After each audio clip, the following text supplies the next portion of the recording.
Eu, tira você, tira a Faconec, temos 3 além de nós. Então, vamos lá, gente. Vamos de novo, né, apresentar, falar o porquê que tem essas aulas ao vivo, né? Ela faz parte de um curso, né? Então, serão uma série de aulas online, ao vivo, gratuitas, mas que também complementam o curso de pós-graduação em jogos teatrais que eu e a Paula a gente coordena e leciona na FaConnect. Né? Ela é um curso de pós-graduação lato sensu, né? Totalmente EAD, então é totalmente online. Tem uma série de vídeos nossos, então vai ver muito quem está fazendo o curso, quem quer fazer, vai ver muito minha cara, a cara da Paula lá nos vídeos, né, online. E a gente tem 2 disciplinas que são focadas na história do teatro. Né? Toda vez que a gente estuda arte, a gente estuda muito história e os períodos realmente, né, históricos. Isso é muito, muito importante. Paula, você ficou virada agora. Eu tô tentando ficar grande igual você. Tá bom, eu já aceitei que eu sou pequena, deixa. É porque aqui eu tô querer ser grande na vida. Não, mas tá ótima com esse novo cabelo. Então, voltando, a gente tem essas 2 disciplinas primeiras que são de História do Teatro, né, que a gente chamou de História do Teatro 1, que a gente fala do teatro da Idade Clássica e Idade Média, e depois a gente parte para a História do Teatro 2, onde já vai para o teatro moderno, do Renascimento até os dias atuais. Então, essas são as disciplinas que a gente abordou na aula passada e hoje, e na próxima aula a gente ainda vai abordar. Então, são 2 disciplinas que a gente vai desdobrar em 3 partes, porque é muita coisa, é claro, né? A gente está pulando algumas partes que tá lá disponível em apostila, infográfico e tudo mais, né? E os outros conteúdos, outros pequenos vídeos também estão lá disponíveis na plataforma para quem está fazendo o curso. E aqui esse complemento realmente da aula, para ter esse momento da aula ao vivo. Não conseguiu ver a aula ao vivo?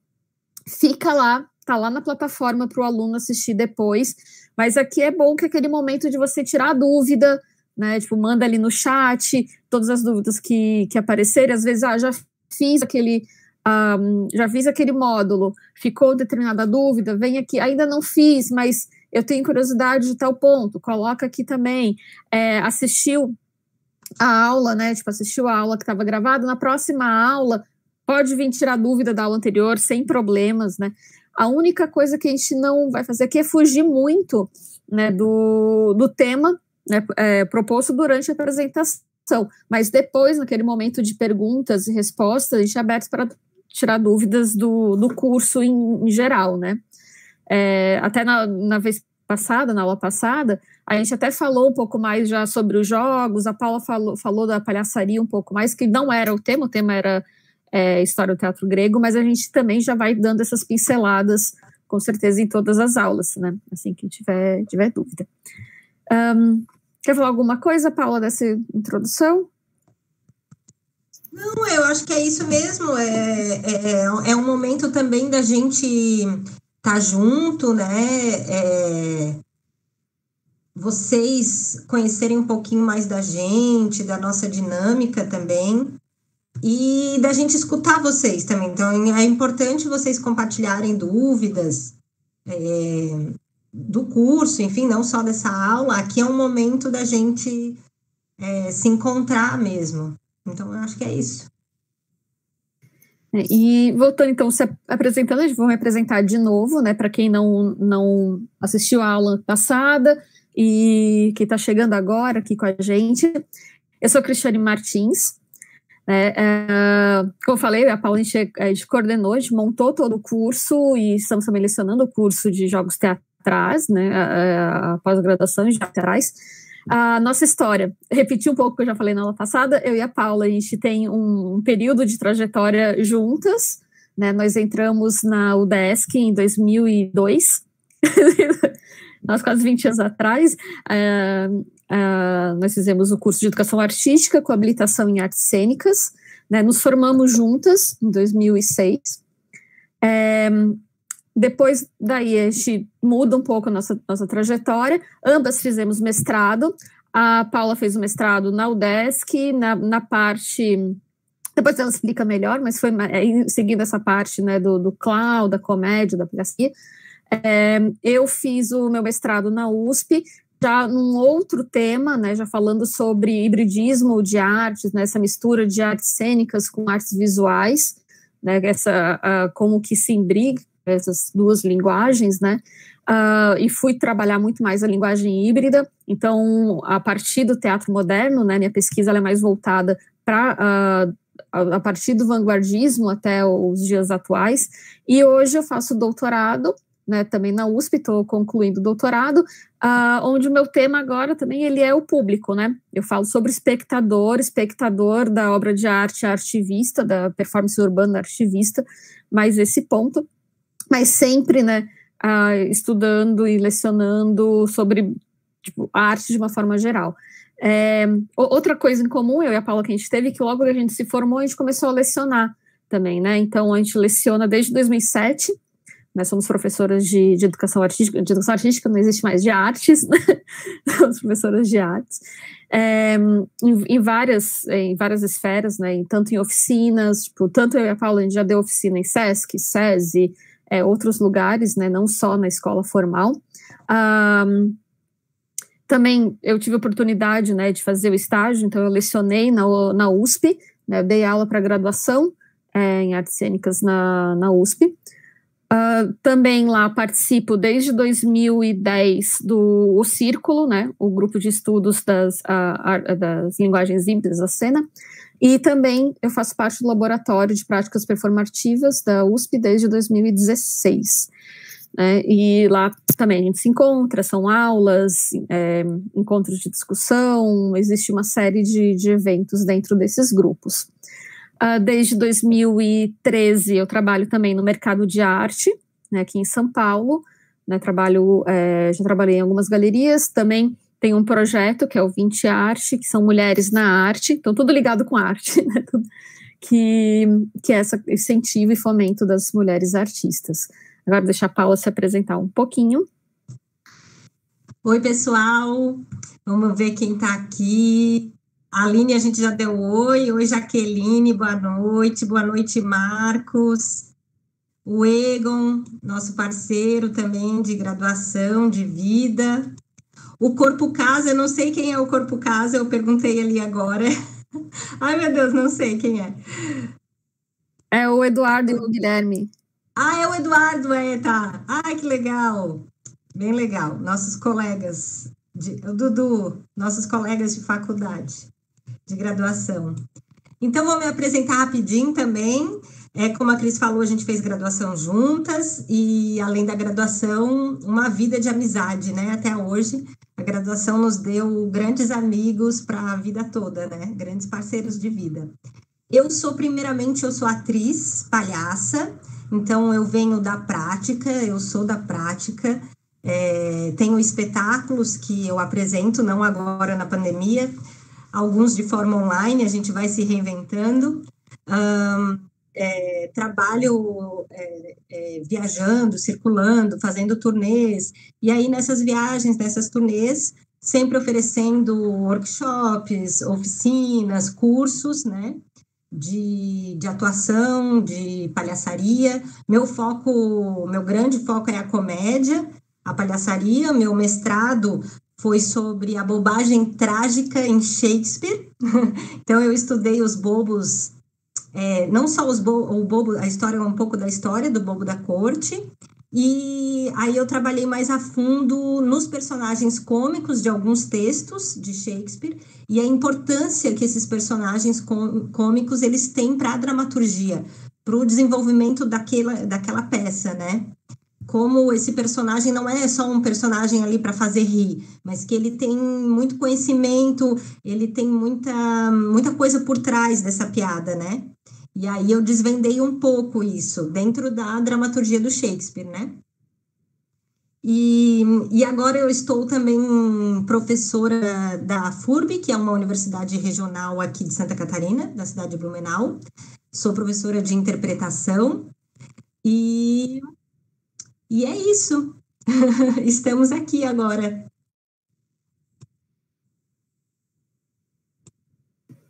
Então, muito bem, vamos falar, antes de começar a aula, também a gente vai falar mais no final um pouco mais do curso, mas só falando que aqui no chat, daqui a pouco, a Tainá coloca para a gente o link para quem estiver interessado, né, no curso e tudo mais, mas no final a gente vai falar um pouco mais do curso em si, tá bom?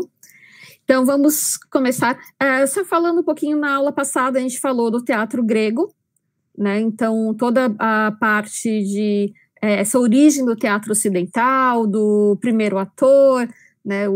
Essa terminologia do ator que a gente entende, né, com o ator hoje. A gente falou também como que eram, né, essas procissões do Dionísio até virar no ritual, né, um outro ritual que depois foi se transformar na própria peça de teatro, o espaço cênico. A gente falou também dos dramaturgos, né, algumas peças de teatro da época que se mantêm atuais até hoje, e daí a gente vai dar um salto, né, hoje a gente vai falar do teatro medieval, da Idade Média, né, porque eu disse esse salto, durante esse período, né, realmente, eu já vou até começar aqui a compartilhar os nossos slides. E daí a gente já fala, tá indo, Paulinha? Peraí. É porque tem o delay, peraí, vamos ver se... Até agora não apareceu. Vamos ver. Tá lá, agora... Então, o teatro medieval. O teatro medieval, né, ele tem esse nome porque aconteceu na Idade Média. Na Idade Média, Idade Medieval... Né, por que esse nome também? Eles dizem que seria o período do meio, entre aquela Idade Clássica, o começo, né, a origem das grandes civilizações, e depois a Idade Moderna. Então, nesse meio, entre esse período clássico e a Idade Moderna, tem essa Idade Média, né? Então, essa Idade Média medieval, ela tem algumas particularidades históricas que daí vai influenciar diretamente no teatro e na forma que se fazia teatro e tudo mais. A principal dela, que fica para a gente até hoje no nosso entendimento, é essa separação que teve entre teatro sacro e profano, que a gente vai falar mais a fundo daqui a pouquinho. Mas assim, então a Idade Média, ela tem duas divisões, alta e baixa Idade Média. Né? Então, a alta Idade Média foi aquele período máximo que muita gente chama, de maneira até pejorativa, de Idade das Trevas. Né? Por quê? Porque foi um período, teve a queda, né, do Império Romano. A Idade Média ela é marcada, né, o marco inicial dela é a queda do Império Romano, do Ocidente, né, e muda todo o sistema de funcionamento, né, da Europa naquele momento.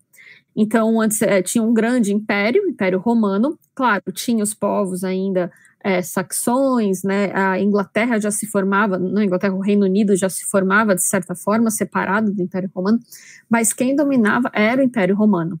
E o Império Romano já num período cristão, né, porque teve um momento ainda politeísta do Império Romano e teve um momento do cristianismo do Império Romano. Quando teve essa queda, o cristianismo ele imperava, né, na Europa.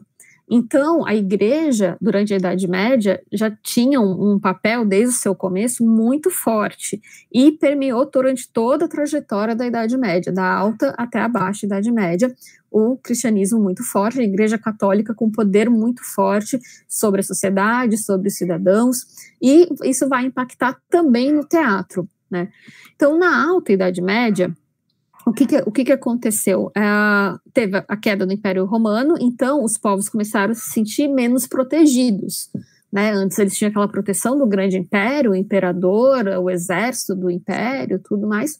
De repente isso acaba, né? Vários bárbaros, né? Eles chamam de bárbaros, não, a gente sabe que na verdade eram povos menores, né? Começam a invadir porque querem aquela terra.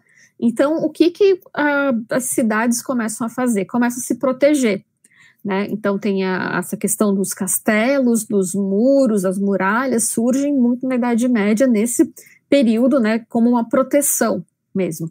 E quem tinha mais dinheiro, nobreza, acaba tendo dinheiro para construir esses castelos, para construir essas muralhas, né, e isso muda totalmente o estilo de vida das pessoas e define o modo, né, de vida da Idade Média, que era realmente esses pequenos pontos, nessas pequenas cidades isoladas de certa forma, porque elas estavam muradas, o que diminuía o comércio, muita coisa que acontecia no Império Romano né, fica estagnado nesse período, por isso o termo, muita gente diz ainda, a Idade das Trevas, porque parece que teve um período de estagnação para muita coisa, apesar que muita coisa sim evoluiu, mas teve essa estagnação no sentido de uma liberdade que ela de repente presa, né? Então, na Alta Idade Média, isso é quando funciona de forma forte e clara, que é o feudalismo. Então, tem essa consolidação do feudalismo, né? Esses feudos, onde tem um dono da terra que manda nessas terras, tem os camponeses que trabalham, né? Eles têm essa terra, eles podem trabalhar na terra desse senhor, né? Pagando imposto para ele, e sempre é difícil ter uma locomoção social nesse período, né, porque sempre tem que pagar imposto, você pega o que vai comer e não sobra muito, não sobra para mais nada. Né? Então tem essa Alta Idade Média onde esse sistema funciona muito bem. E isso foi por muito tempo, né, foi do século V até o século X, esse funcionamento. E a igreja com aquele forte poder, e o que a igreja fez, principalmente, ela proibiu o teatro. Então, praticamente o teatro do século V ao século X, o teatro está banido na Europa. Né? Não que ele sumiu completamente, continuava existindo ali ou aqui, principalmente, né, as trupes de comédia existiam, mas na Baixa Idade Média, quando começa a decair esse sistema feudal, começa a voltar a ter o sistema de comércio mais forte, o artesão começa a surgir com mais força na Europa e começa a comercializar, abrir o seu negócio, né, então tem essa decadência do feudalismo, tem esse início das grandes monarquias nacionais e do mercantilismo, né, volta-se a ter esse livre comércio na Europa e começa a ter essa figura do rei, né, tipo, principalmente o rei da França e rei da Inglaterra, são os principais polos que a gente tem na Europa nesse momento.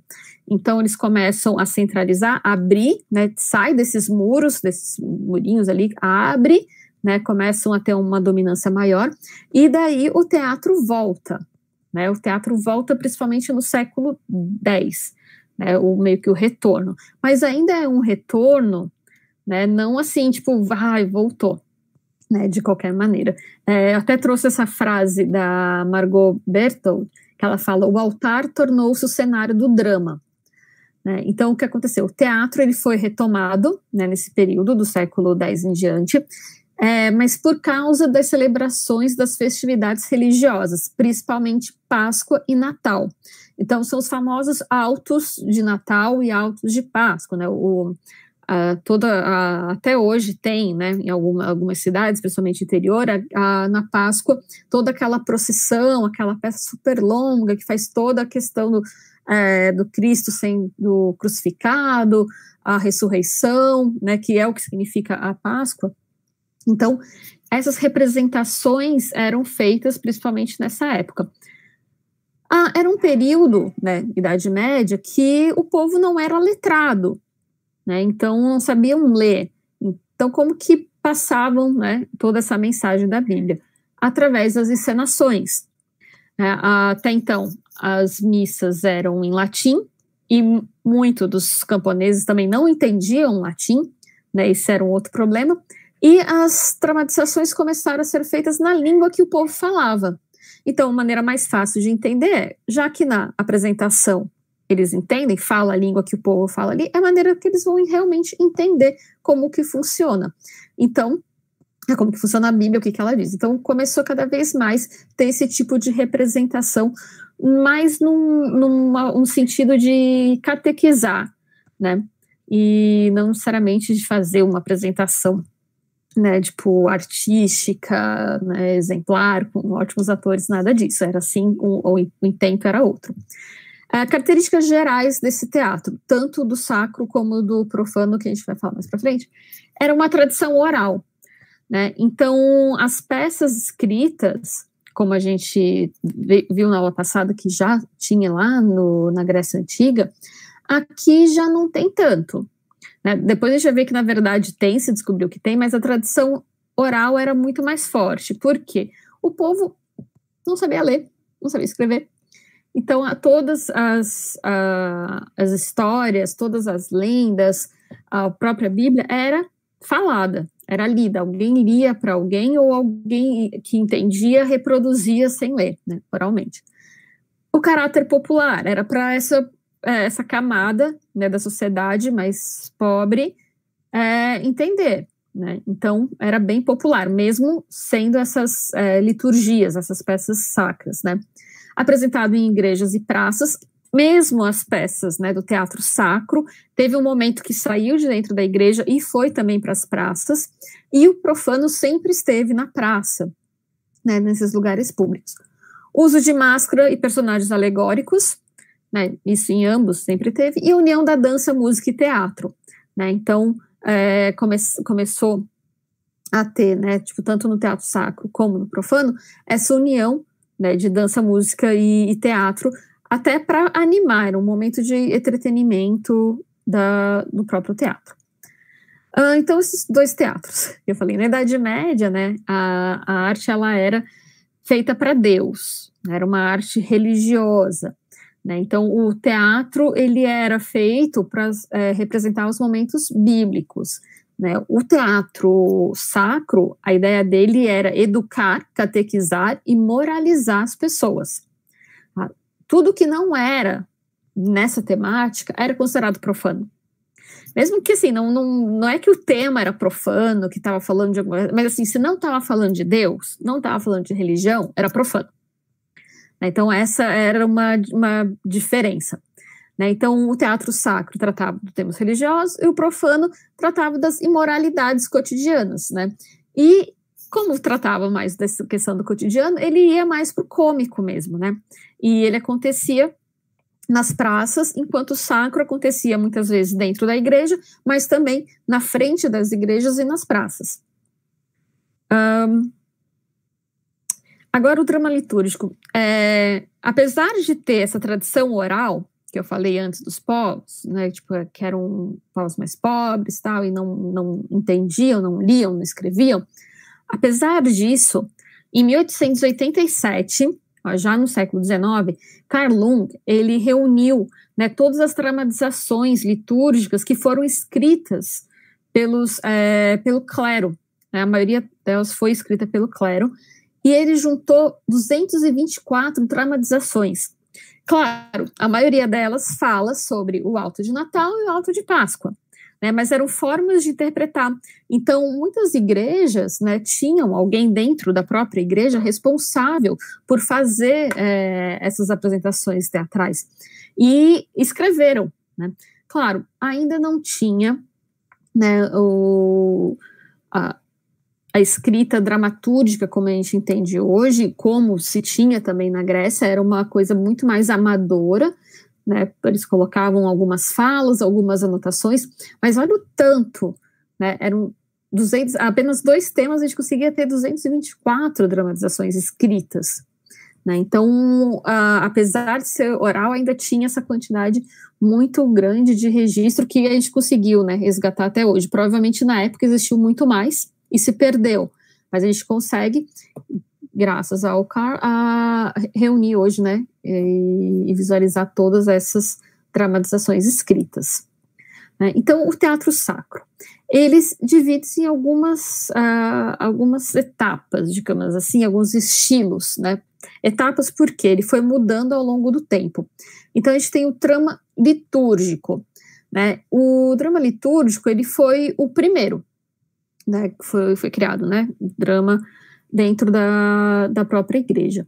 Ele surgiu mais assim no século XII depois de Cristo, né, apesar de ter retomado no século X, o século XII ele de certa forma se estabiliza melhor, né, na Idade Média. Então, como que ele era? Ele era feito dentro da igreja, dentro do próprio altar, e aos poucos ele foi indo para a porta das igrejas, né? Qual que é a diferença dele, dos outros que tinha?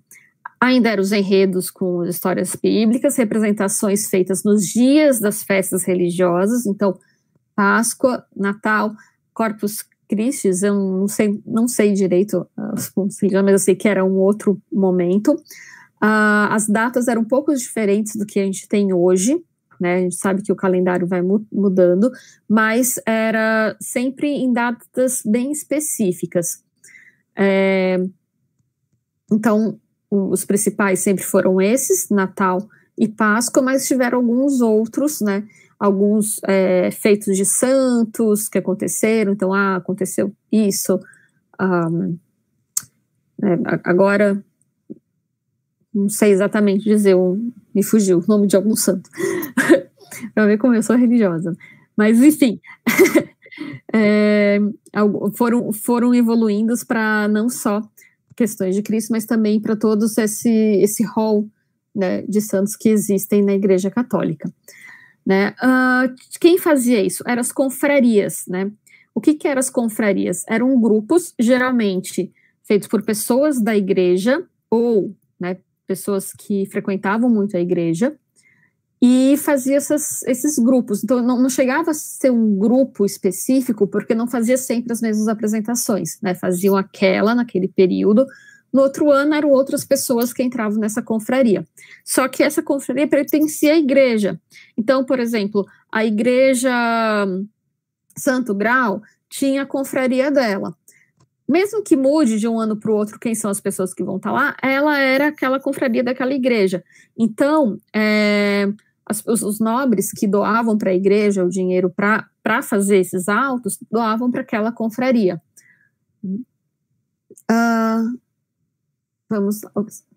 Temos, então, 3 tipos, né, de apresentações dentro do teatro sacro. Os mistérios, os milagres e as moralidades, né? Os mistérios são sempre encenações de passagens bíblicas, né? A passagem de Jesus Cristo, que são esses autos que eu já falei. Os milagres já são representação da vida dos santos, né? Santos, os apóstolos, também se falavam sobre a Virgem Maria. E as moralidades são encenações curtas, às vezes era dentro do próprio período da missa, né? Tinha a missa, depois tinha o pedacinho da encenação, e se voltava, que era com essa ideia de ensinar, catequizar, moralizar, né, o público. Todos eles começaram no altar e foram saindo aos poucos. E as moralidades, elas foram evoluindo também, né? Ela chegou até o século XV, ainda era muito usado. Aqui no Brasil se usou muito, né? Se usa ainda essas pequenas encenações para contar realmente não só histórias bíblicas, mas também do bom comportamento, né? Quem deve ser o bom cristão, né? Tudo isso está nessas encenações da moralidade, o que é certo, o que é errado, o bem contra o mal, tudo isso faz parte da moralidade, né? Então, ela ainda é visível até hoje. Os mistérios também nesses 2 períodos, né? O alto de Natal e o alto de Páscoa. Os milagres já não se vê tanto, né? Mas eram, em geral, esses 3 tipos de dramas litúrgicos que nós tínhamos na Idade Média. E o drama litúrgico, o teatro, né, medieval, ele chegou ao Brasil com o teatro jesuíta ou o teatro anchietano. Então, o padre Anchieta, quando ele fundou a escola jesuíta aqui no Brasil, aqui em São Paulo, até no centro de São Paulo, ele criou o teatro jesuíta, que era a maneira que ele encontrou de catequizar os índios que aqui estavam, né? Então, tinha diferenças da forma de encenação, era muito mais simples, ele não tinha os materiais, os ornamentos todos que se tinha na Europa, né? Aqui, a imagem aqui a que fica no Largo São Bento, próximo ao Largo São Bento, ainda existe essa construção ainda, né, que é a escola, o colégio jesuíta. Hoje, claro, isso aqui é o centro de São Paulo. Ele fazia principalmente na frente, né, então a gente vê, já era na rua. Aqui tem uma mistura, né, já é uma mistura de de povos, né, na imagem a gente consegue ver, mas fazendo toda essa encenação, né, e foi assim, aqui, né, o instrumento pedagógico que a gente teve no Brasil foi através do teatro e do teatro litúrgico, né, então foi a forma que ele encontrou, né, o Padre Anchieta, de catequizar esses índios e também de conseguir trazer essa moralidade para o povo que aqui se formava, né, e também trazendo muitos pontos da cultura portuguesa, né, então quais eram os costumes, isso tudo se dava através da teatralização, da dramatização. Então, é um teatro bem pedagógico e que se usava realmente para determinados fins e chegou até aqui, ainda no século XVI, né? Já se mudava a cara do teatro, que se fazia lá na Europa. Lá, o cômico, né, o profano, ganhou muito mais espaço. A gente fala, depois na próxima aula, a gente vai falar sobre esse teatro mais da Era Moderna, enquanto aqui, ainda no século XVI e até século XVII, ainda se fazia esse mesmo modelo, né, esse mesmo tipo de teatro que se fazia entre o século X e o século XV na Europa. Então, a gente vai entrar agora aqui, a parte da Paulinha, vai falar sobre o riso e sobre esse teatro profano, esse teatro cômico, que levou, né, à construção de outras estéticas, né, da comédia no teatro mundial ocidental, né, desculpa. Então, Paulinha, eu vou passar para você agora. Tá bom. Ô, Cris, só passa um slide a mais, só para eu ver qual que é o próximo slide, se já é da comédia dell'arte, o próximo. Não, entra sobre os tipos do teatro profano. Tá, ok. Eu tinha que ficar com o teatro profano, né? Meu Deus! Eu ia pedir para a Tainá também, se a Tainá estiver por aí, para deixar a tela toda com slide, né? Eu acho que fica mais interessante do que ficar nós ali. Não sei se dá. Mas vamos lá. Então, esse riso da Idade Média, ele foi um dos meus objetos de pesquisa no mestrado. Então, é muito difícil ser sucinta com esse tema, porque eu tenho uma dissertação praticamente sobre isso. E aí a gente entra em estudos do tipo do Bakhtin, assim, né? Que esse escritor que vai falar sobre a carnavalização e tal, sobre a Idade Média. Então, a gente começa a entrar nesses estudos de Bakhtin também, para desenvolver um pouco mais o riso na Idade Média, né? Então, como a Cris falou, esse teatro que era feito nas igrejas, né?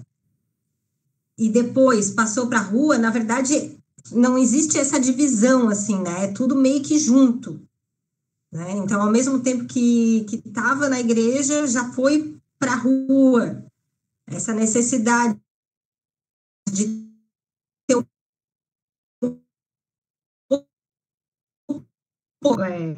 proibido, como proibido. Então, não, tem que ser sério, né? As coisas têm que ser sérias na igreja, o riso era proibido. Então, as pessoas criaram essa vida dupla, né? Na sociedade medieval. É um riso que se torna uma vida extraoficial, né? Uma vida como se tivesse uma vida paralela à vida real. Então, essa primeira vida está ligada a uma vida oficial, enquanto a outra, que é a segunda vida, está ligada ao povo, né? E está diretamente relacionada com as festividades, com as festas. E aí a gente começa também a ver hoje toda a questão do carnaval, né? Então, paralelamente às festas oficiais, em que era predominante o tom sério, né? Havia as festividades carnavalescas, então a festa não oficial. Então, era uma segunda vida, né, que permitia essas novas relações verdadeiramente humanas, né, com os seus semelhantes. cria-se uma forma particular de comunicação também, né? Dotada de um autêntico humanismo. Então, a gente começa a trabalhar com esse conceito também. A população experimentava ela concretamente. Aí tem um trechinho do Bakhtin que ele fala, né? Assim, a festa oficial traía a verdadeira natureza da festa humana e desconfigurava. No entanto, como o caráter autêntico desta era indestrutível, tinham que tolerá-la. Não tinha como acabar, ia acontecer. E, às vezes, até mesmo legalizá-la parcialmente nas formas exteriores e oficiais da festa e conceder-lhe um lugar na praça pública. Então, sabe aquela coisa que não conseguia segurar o povo? Tá, então, já que a gente não consegue segurar esse povo, vamos colocar um calendário só para aquela festa, né? Só para eles, vamos dar um momento para eles, então. Então, todas as festas oficiais, as cerimônias, os ritos, eles eram acompanhados pelo princípio cômico.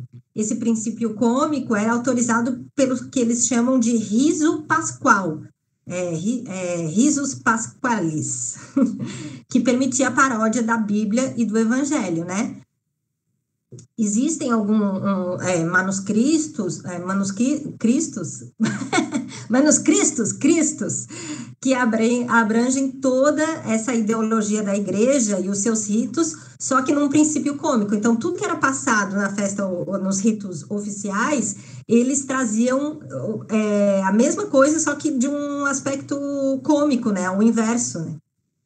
E o riso, ele atinge as camadas mais altas do pensamento e do culto religioso.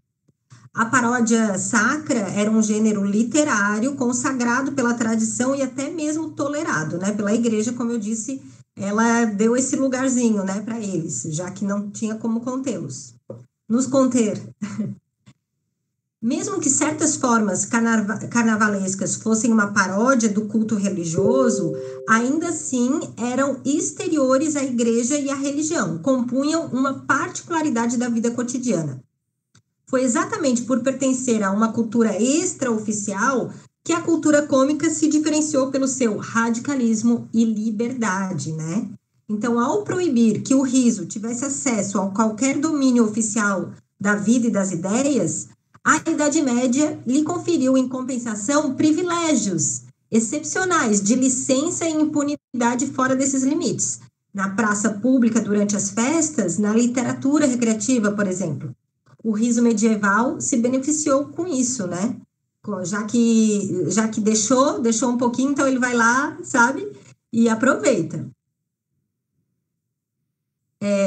Aí tem a festa dos loucos, que eram celebradas por estudantes, né? Nas datas de Ano Novo, Dia dos Inocentes, da Trindade, São João. No princípio, eram festas celebradas dentro das igrejas e depois foram levadas para as ruas e tavernas, fazendo parte das comemorações do Mardi Gras, né? Que seria a Terça-feira Gorda, o nosso carnaval, né? A festa dos loucos, a festa do asno, que eram degradações grotescas dos diferentes ritos e símbolos religiosos incorporados no plano material e corporal, como, por exemplo, fomentar a glutonaria e a embriaguez sobre o altar. Meu Deus, faziam muito bagunça. Utilizando gestos obscenos e até mesmo desnudamentos. Então, o asno é um símbolo bíblico da humilhação e da docilidade ao mesmo tempo, né? O paradoxo. E também da ressurreição. Então, a festa dos loucos, na festa dos loucos, fazia-se a eleição de um bispo, de um abade, de um arcebispo para rir.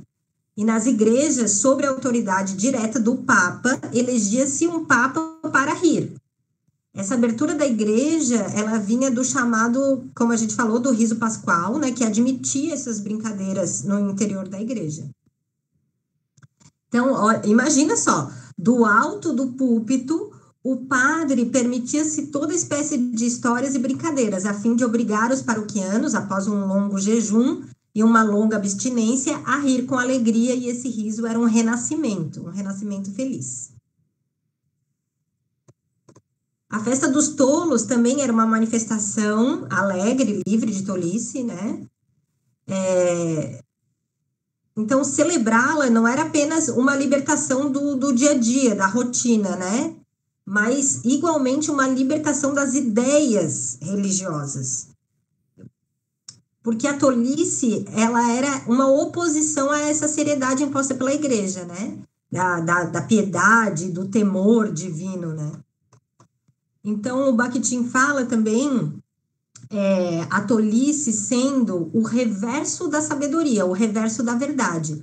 É o inverso e o inferior da verdade oficial dominante. Ela se manifesta, antes de mais nada, numa incompreensão das leis e convenções do mundo oficial e da sua inobservância. Então, essa incompreensão desse sistema, né, que está oficial. A tolice é a sabedoria licenciosa da festa, liberada de todas as regras e restrições do mundo oficial e também das suas preocupações e da sua seriedade. Então, a tolice, ela tem um caráter ambivalente. De um lado, negativo, representada pela figura moderna, né, do imbecil. Ela é o rebaixamento e a aniquilação. E do outro, ela é representada por uma renovação e pela verdade. Aí depois, com o Renascimento, que a gente vai tratar nas próximas aulas, o riso ele começa a se distanciar dessas camadas populares, da sua forma universal e alegre, né, de uma linguagem vulgar, como a Cris falou, né, eles não sabiam ler e tal, e o riso começa a adentrar na alta literatura e no universo das ideologias superiores também, né. Então, nesse momento, são criadas grandes obras literárias, né, como Dom Quixote, mas isso, até Shakespeare, que a gente vai falar mais para frente, né. Mas essa distância que o riso depois vai tomar das ruas, devido à instauração do absolutismo de um novo regime, né, enfraquece a cultura cômica, né, ela vai ser tomada como um gênero baixo, né, como sendo menos do que os outros gêneros. Aí ela perde as suas raízes populares e se degenera. A franqueza da praça pública adota um aspecto íntimo, fazendo com que a obscenidade do baixo corporal e material se transforme em frivolidade erótica. E a relatividade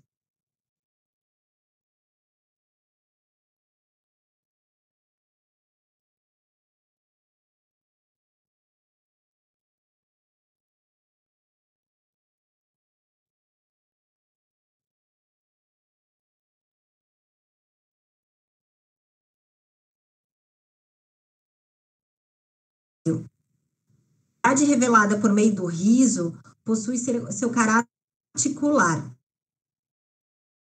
Das censuras, mas das intenções de medo sagrado, autoritarismo, do passado, enfim,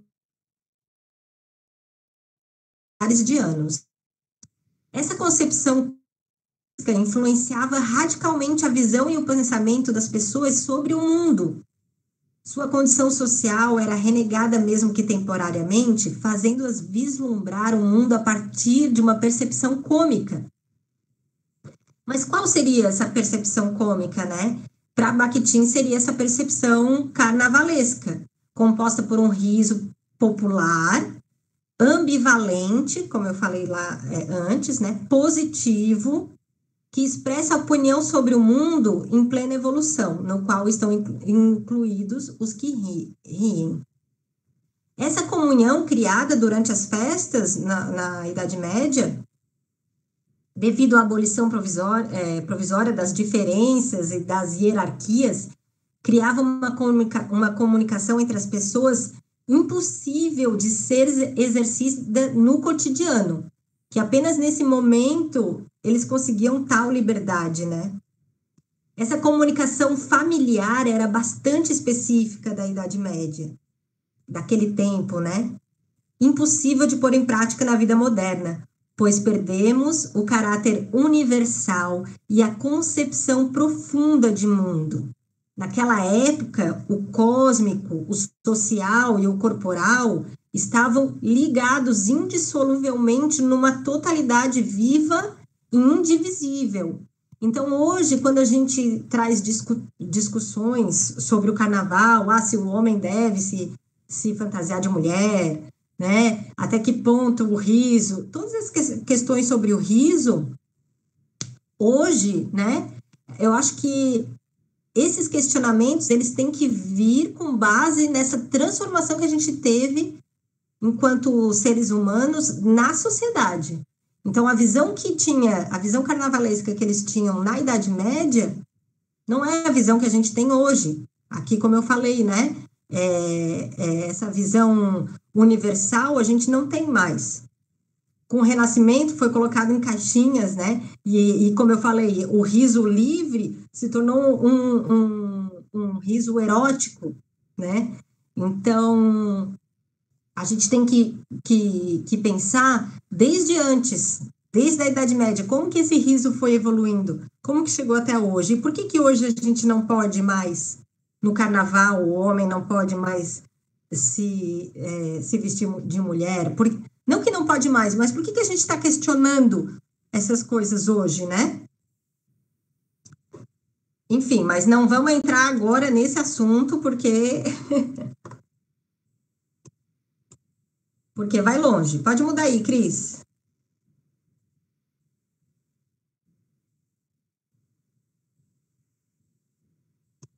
Peraí que o Marcos já colocou aqui uma... Eu só vou esperar aqui o delay, que aí eu vejo na tela maior. Na Europa existem relatos de grupos teatrais que foram perseguidos pela Inquisição? Ah, com certeza. Sem dúvida.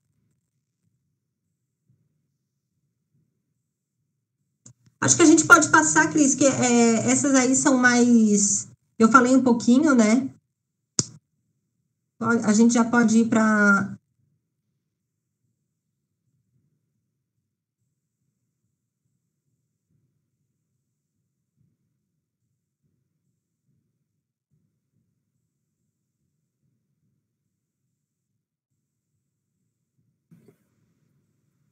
Você está vendo? Tá vendo? Uhum. Eu passei aqui, tá? Então, aqui passou só os tipos, né? Farsa, Sautier, momos. Esses são os tipos de teatro, né? Como se faziam na época da Idade Média. A gente vai depois deixar esse material lá na plataforma para os alunos, quem quiser ver melhor, depois cada um. E a gente já passa agora para a comédia dell'arte, né? Isso, porque são mais denominações, assim, né? Uhum. Acho que a gente pode passar.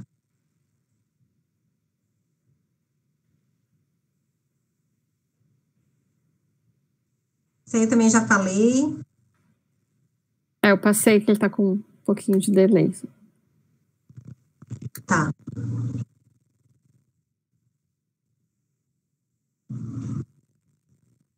Aí, vamos para a Idade Média, para a comédia dell'arte, né? A comédia dell'arte, ela foi um vertente popular do teatro renascentista. Então, a gente começa a entrar no Renascimento, né? Ela surge entre os séculos XV e XVI na Itália. É tão bonita essa pintura, né? Vê como era simples e muito popular mesmo.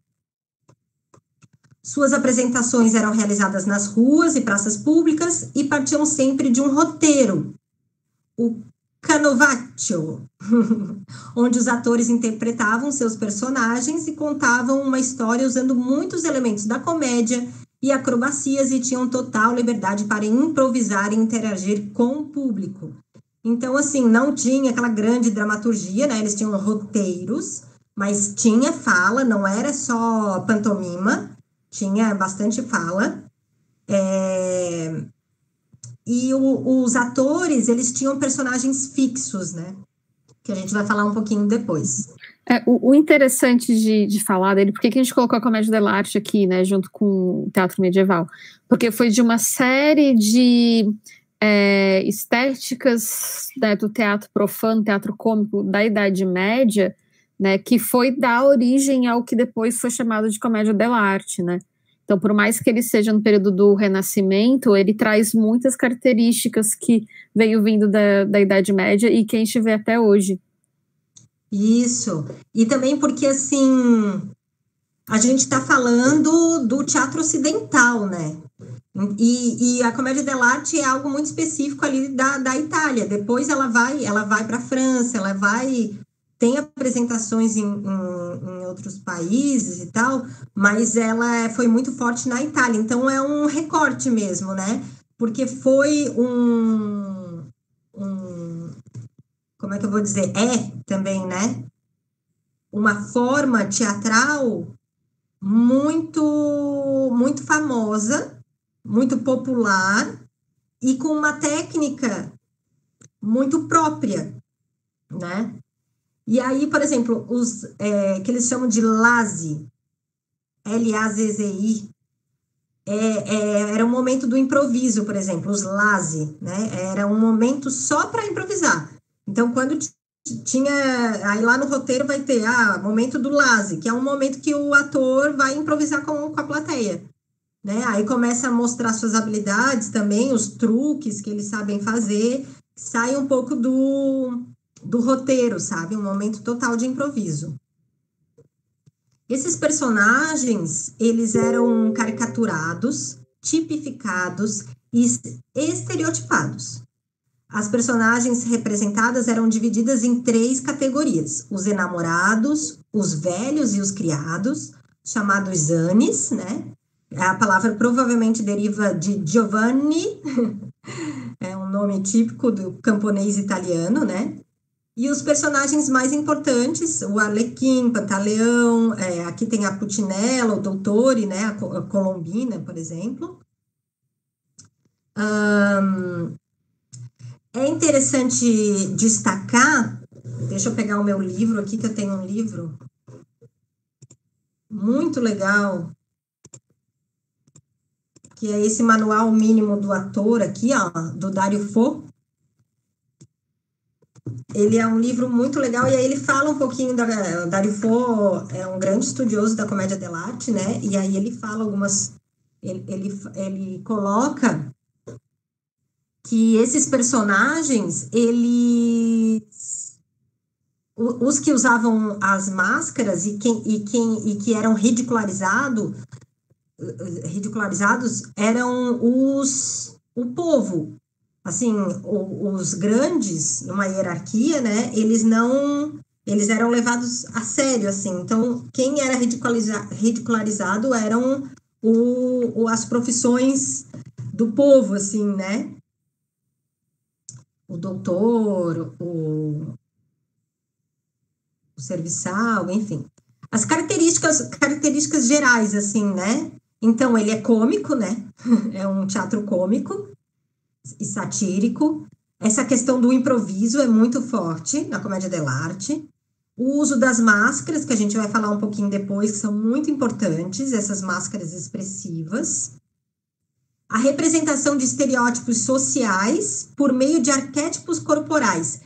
Isso, então, é uma técnica muito específica que foi desenvolvida na comédia dell'arte, que é assim, ó, esse tipo, né, o Arlequim é um tipo, e além dele ser um tipo, ele cria corporalmente algo muito específico que é do Arlequim. Então, qualquer ator que vai fazer o Arlequim, ele tem esse arquétipo corporal para ser trabalhado. Ele é rico no trabalho da expressão corporal, né? Então, são atores onde o corpo é muito expressivo. Os personagens fixos, como eu falei antes, né? Então, cada ator o Arlequim, vai ser sempre o Arlequim. Traz temas populares. Tem uma tendência a ser vulgar e a obscenidade, que é isso que o povo gosta na praça pública. Apropriação do dialeto do local de apresentação. Então, eles falam a língua do povo, né? Olha que legal. Cada lugar lugar que eles vão, eles apresentam falando no dialeto daquele lugar. Então, olha a preocupação que eles têm também de chegar na plateia, realmente chegar nessa plateia, né? O figurino era chamativo e recursos cenográficos simples. A gente viu ali naquela foto do começo, né, como o palco era simples, né? As madeiras quebradinhas e tal. Aí a fotinho deles, ó. Arlequim. Pantalone, Pulcinella, dottore. Com as suas máscaras, seus figurinos.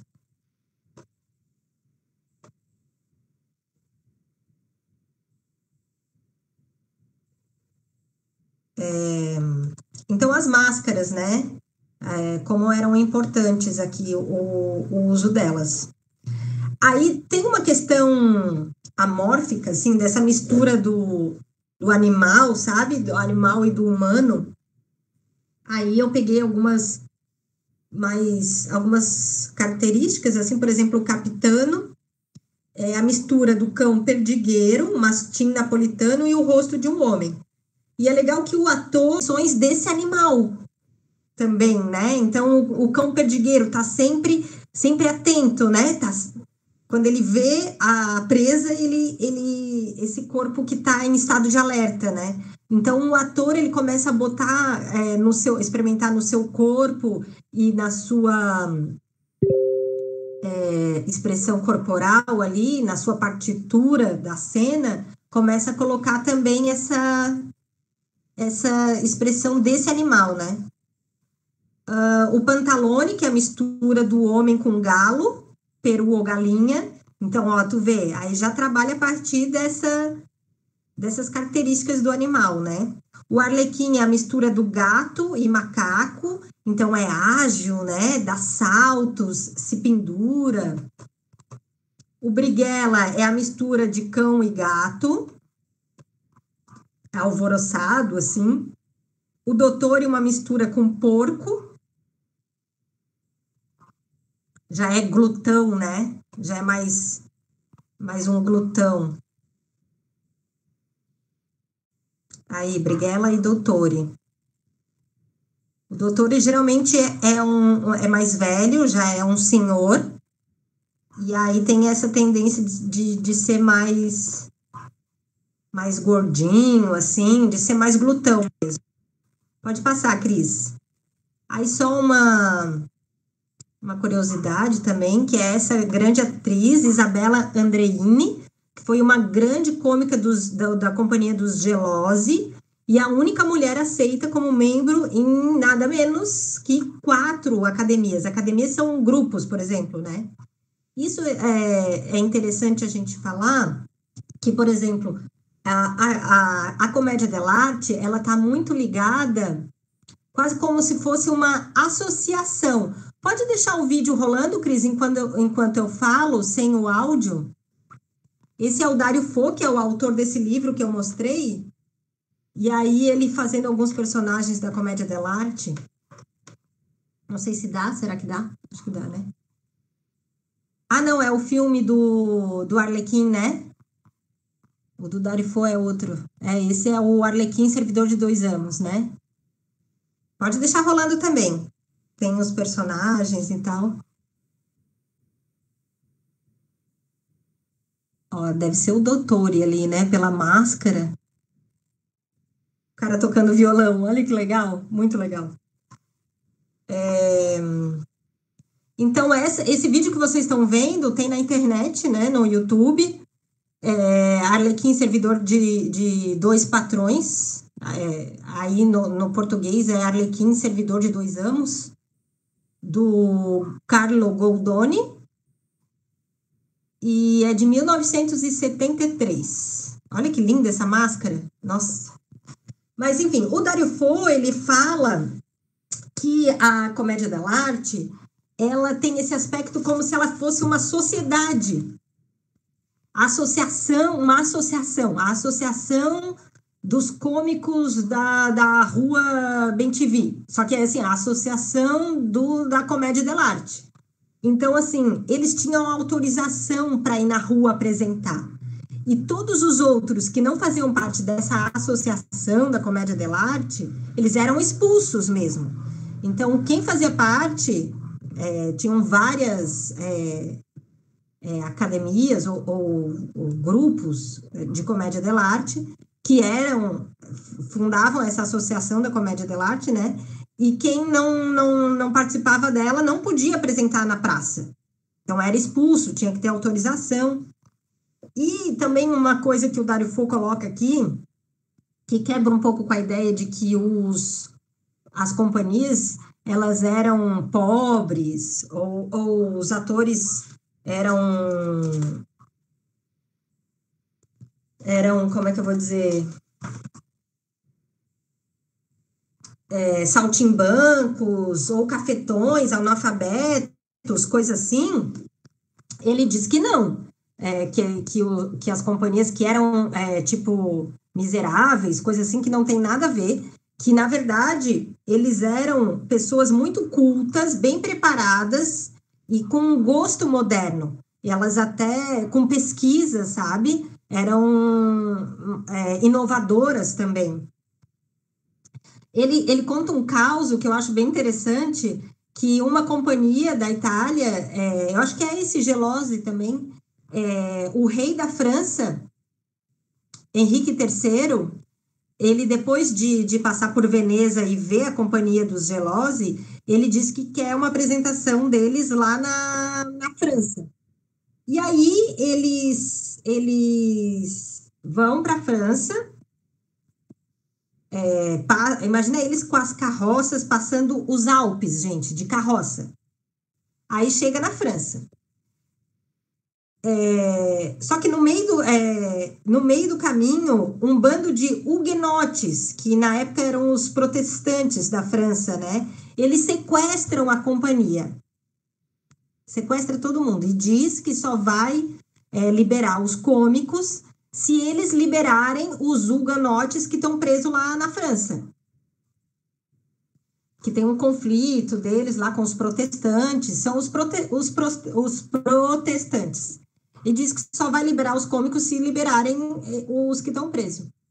E eles liberam e ainda dão uma grana para eles. Liberam todos os huguenotes, dão uma grana para eles ainda. Tudo isso pela importância que tinham os cômicos. De tão importantes que eles eram, assim, na época, né? Aquela atriz que eu botei a foto ali antes, a Isabela, o Dario Fo conta que quando ela morreu, eles fizeram um evento funerário, um evento que parecia de uma rainha, assim, que muita gente de diversos lugares foram até o funeral dela e que era assim tão igual quanto o de uma rainha, assim, tamanha a importância que esses cômicos tinham. Eu acho que é isso, Cris.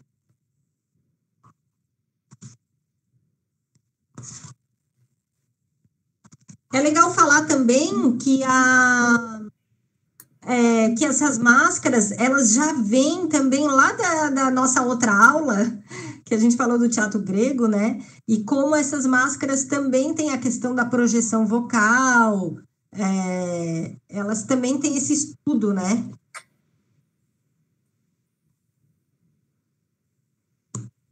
Enfim.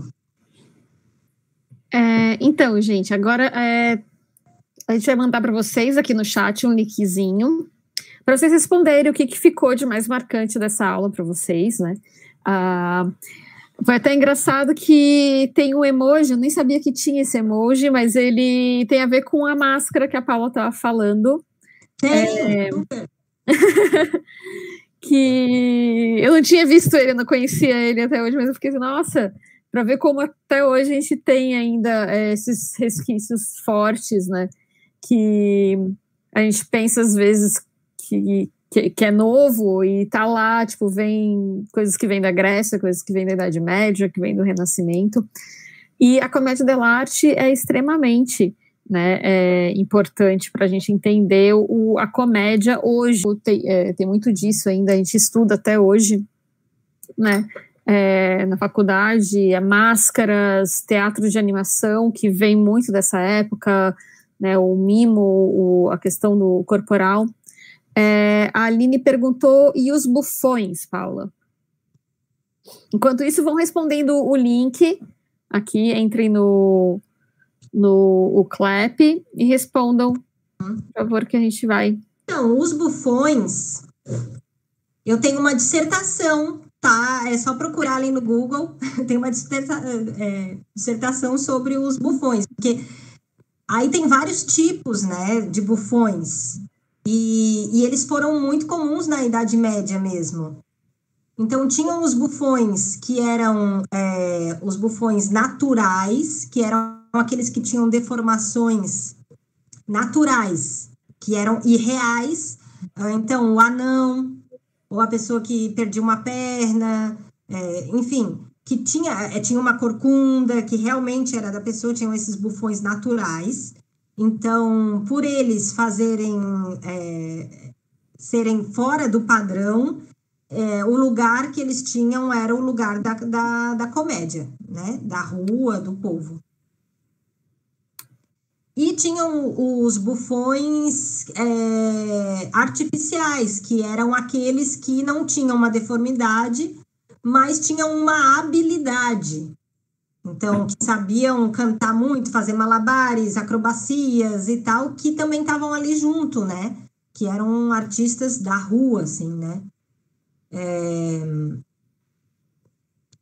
Então, e os bufões, eles também estão muito nesse lugar, como eu falei ali do riso, nesse lugar de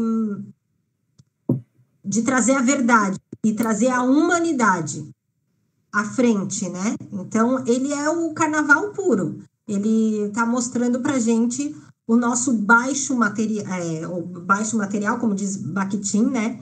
Então, o escatológico, essas questões que são fora do padrão, do que é colocado em padrão, os bufões, eles colocam, não só colocam a nossa vista, mas colocam também um outro grau, sabe? Um grau muito mais acima. O nome da minha dissertação é O Bobo da Corte. Peraí. A bobagem, vou escrever aqui, a bobagem trágica em Shakespeare. Aí lá eu falo um pouquinho dos bufões. A bobagem trágica em Shakespeare. Na UDESC, né? Mas é essa figura que vai falar a verdade e que vai trazer o que a gente quer esconder. E que é a nossa verdade também, né? Então, ele vem e traz tudo aquilo que a gente quer esconder.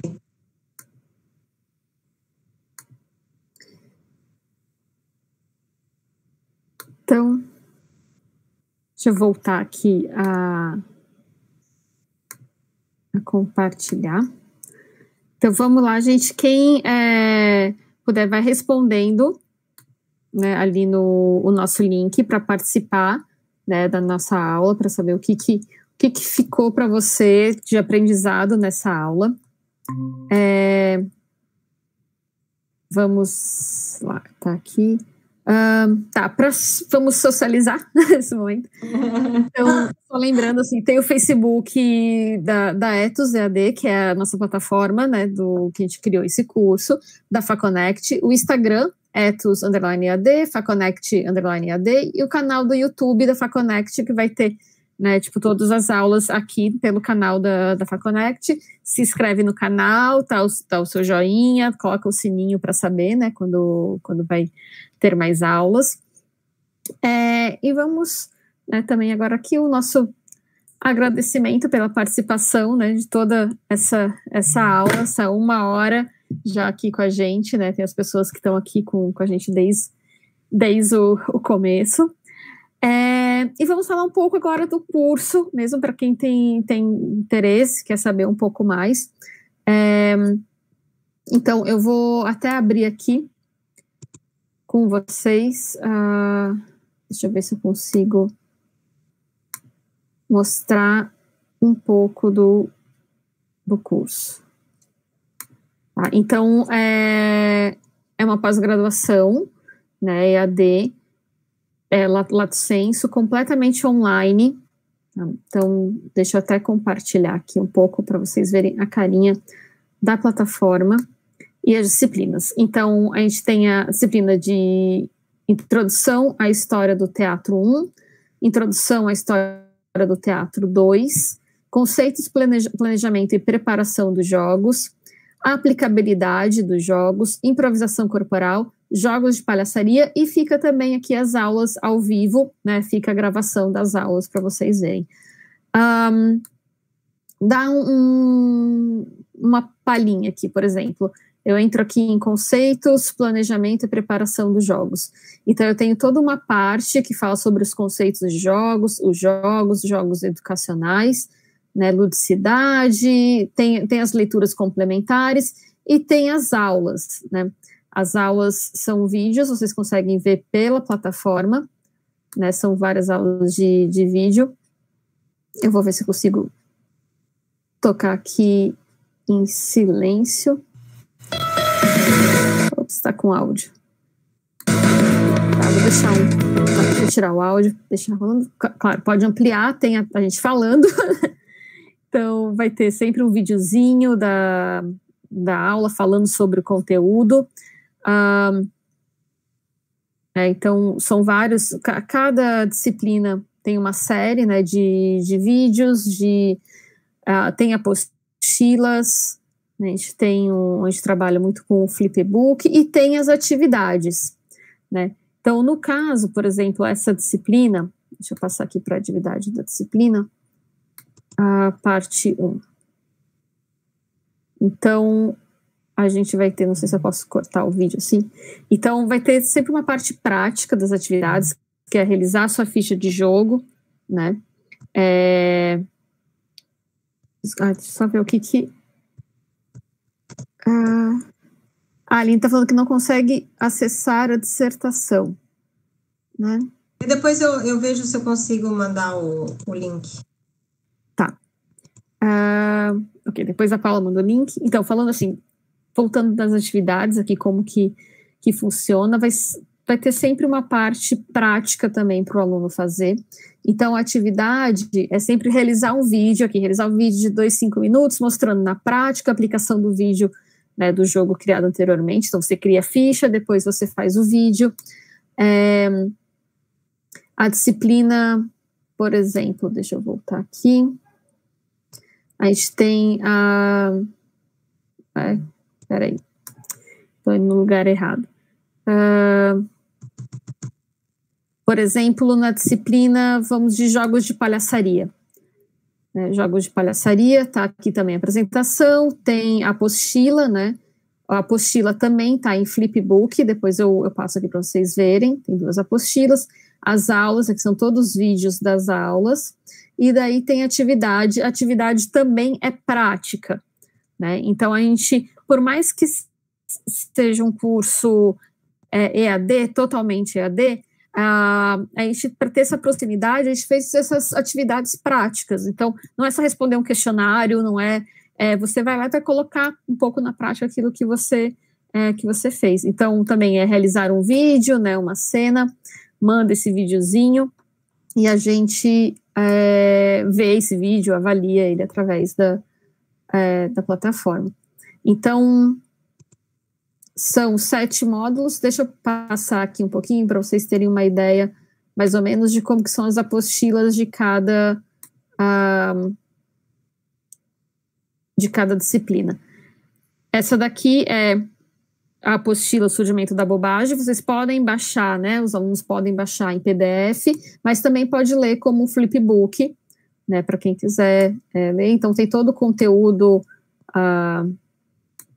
aqui escrito de uma forma mais, né, dinâmica, digamos assim, para vocês, para quem quiser, né, acompanhar. Deixa eu voltar aqui. Na parte de história, Então, a gente tem, vamos voltar aqui na parte de história, que a gente está tendo, tem toda a parte aqui do teatro grego ao teatro latino, tem uma série de materiais infográficos, também tem apostilas, tudo para vocês irem acompanhando. O curso, ele tem, você consegue fazer ele em, no máximo, 8 meses, né, Paula? No mínimo 8 e no máximo 12, né? É isso. Então, para conseguir fazer o curso, as aulas ao vivo, né, uma vez por mês, tem essa aula online ao vivo, que também é um momento de tirar dúvida. A dúvida, como a gente já falou lá no começo, ela não precisa ser, para quem já é aluno, não precisa ser só da aula do dia, pode, né, trazer outros assuntos. Quem tiver interesse em participar, né, fazer a pós, a gente tem uma oferta, já está ali, a Tainá já colocou lá nos comentários, né, é só preencher o cadastro que alguém entra em contato, tá? E vamos ver aqui, eu vou colocar,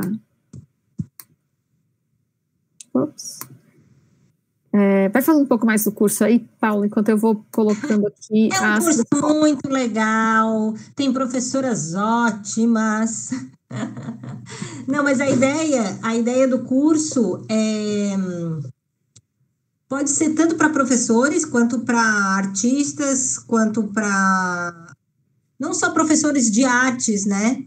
Professores de qualquer disciplina, porque traz dinâmicas que tu pode utilizar como uma forma de desenvolver melhor a tua disciplina, né?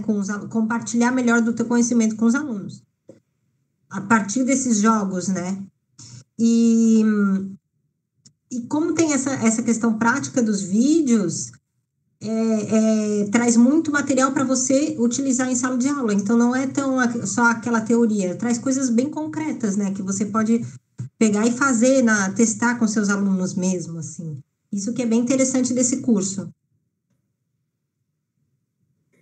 Então, eu vou compartilhar agora aqui com vocês os nossos resultados da perguntinha do que ficou, né? Vamos dar uma avaliada juntas aqui. Vamos lá. Já tá aparecendo, Paula? Agora tá. Agora tá. Tá. Então, o que ficou de mais marcante dessa aula? Evolução histórica. Sim, tipo, toda vez que a gente estuda arte, eu falei lá no começo, a gente também estuda história, né? Então, tá sempre junto. Então, como a história, o momento atual influencia, né, pro artista. Já tá aparecendo no YouTube? Tá. Então, tem realmente essa evolução. Saber que a igreja permitiu mudando como parte do seu controle social.